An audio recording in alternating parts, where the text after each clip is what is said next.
Let's pretend for a second that you are a concert violinist, and it's your dream to play with the London Symphony Orchestra. The London Symphony Orchestra basically never holds auditions. Basically, when people get in, they stay until they can't play anymore. It's a job that they hold on to forever. And let's say one day the stars aligned and you got a chance to audition for the LSO. You get all excited, reserve a spot, and head to the audition. And when you're in front of everyone, ready to play your piece, you realize something horrible. You never practiced for this audition. This might sound like a really absurd scenario, but it's how a lot of up-and-coming sound designers treat their craft. A lot of them sit around all day waiting for the big opportunities to show up, and when they do, they apply and realize that they don't have anything to show. They have no sound, no experience, no reel, no demo material, no nothing. As much as they think they want to work as a sound designer, their actions don't really line up with their desires at all. And weirdly, this lack of practice and preparation is wildly common in our field. And this whole process can feel even more disheartening when sound designers realize that for these big opportunities,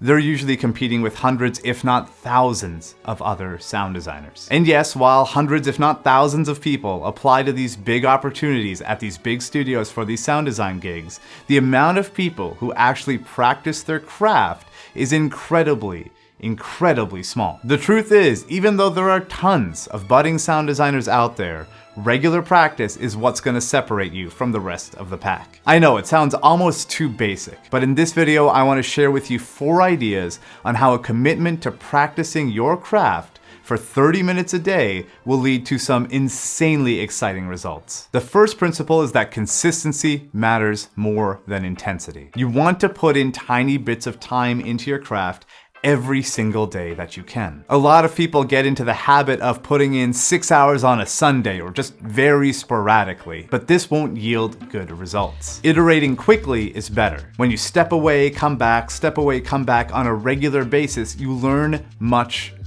faster. But you might think that putting in 6 hours on a Sunday is better than just 30 minutes every single day. 30 minutes every day just amounts to 3.5 hours a week. So how is that better than just a 6-hour sprint once a week? Well, this is kind of like working out. Imagine if you're putting in a 30-minute workout every single day. Eventually, you would definitely see results. But if you just put in a 6-hour workout once a week, every single Sunday, you would burn out insanely fast. By the second hour, you probably wouldn't even know what you're doing, and by the 6th, you'd be completely dead. And on top of that, you'd lose all motivation and probably not want to go through that horrific process again the next week. But with just short spurts like 30 minutes a day, you're gonna stay fresher and stay motivated for much longer. This idea is summarized really nicely by Coach John Wooden, one of the greatest basketball coaches of all time. He said, "When you improve a little each day, eventually big things occur. Don't look for the big improvement. Seek the small improvement one day at a time. That's the only way it happens. And when it happens,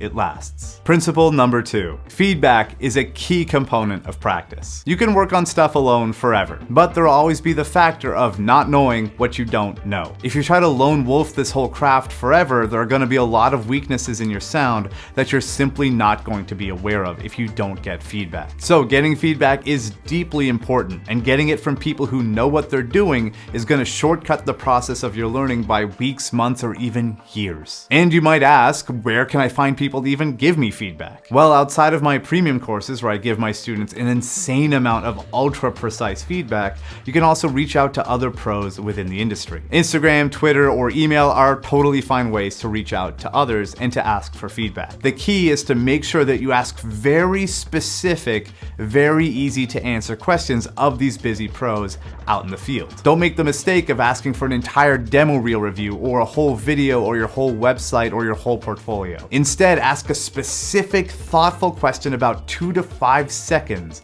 of your demo material and send that to a pro. Show that you've done the research and the work of trying to make that section better. And then ask a question on how you can improve that one tiny thing that you're wondering about. That way people are far more likely to respond. The game audio community is super friendly, and a lot of people are really open to getting messages from up-and-coming sound designers, as long as those messages aren't begging for jobs or begging for full demo reel reviews. No one's gonna be mad at you for reaching out, but just don't expect any sort of instant or timely response from a busy pro. Give them time to get back to you, and eventually they will. Principle number 3 is focusing on the input more so than the output. Throughout any of your practice sessions, the temptation is going to be to make stuff that sounds good. You're going to feel like you want to make work that you can be proud of, that you can send to other people, that you can walk away feeling amazing about. But the goal of these practice sessions isn't to make anything good. It's to put in the time and walk away. Imagine you're a musician learning a piece of music. You're not going to walk away from every single practice session with a perfectly mastered new piece of music. You're going to be putting in small chunks of time towards one piece over and over and over and over again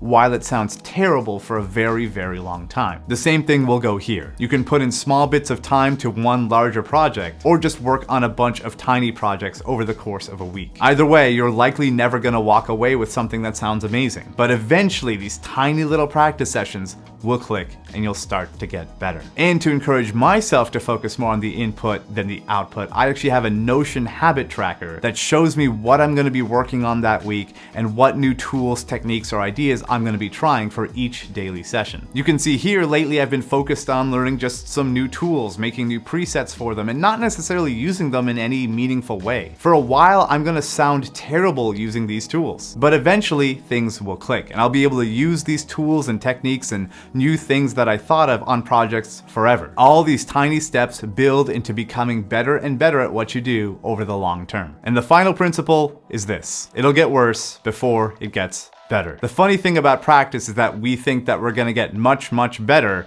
right away. But that isn't remotely the case. We're actually going to get worse at first. During these practice sessions, you're going to be trying new techniques, new genres, new tools, things that you're not used to. It's going to feel clunky during that process. And during that process, you're going to feel like you're suddenly an infinitely worse sound designer. That's normal. Think of this like taking a jujitsu class. If you walk in off the street and take a jujitsu class today, you're going to be a worse fighter in the short term. You're going to be introduced to new techniques, new stances, new ways to hold yourself, new techniques to hurt somebody. And with all of this going around in your head, it's not going to feel natural to be able to use any of it for a very long time. But as you work on the techniques day in and day out, eventually they'll become second nature. So you will be worse at first, but give it time and you'll get better. If I personally didn't practice sound design regularly, I don't think I would have a career at all. I would have stagnated a long time ago and stayed at one level probably forever. And it's likely I would never become a full-time pro. But these little bits of daily practice have also made me faster, meaning I can get more done in less time. This ability has made me more of a premium sound designer, able to work with higher and higher end clients. And growing up as a martial artist and a musician, there's something about practice that I grasped really early on. And that's that a lot of the practice that we do is going to feel worthless for a very, very long time. It's also going to feel a bit lonely. These practice sessions will feel like you're just quietly working on your craft,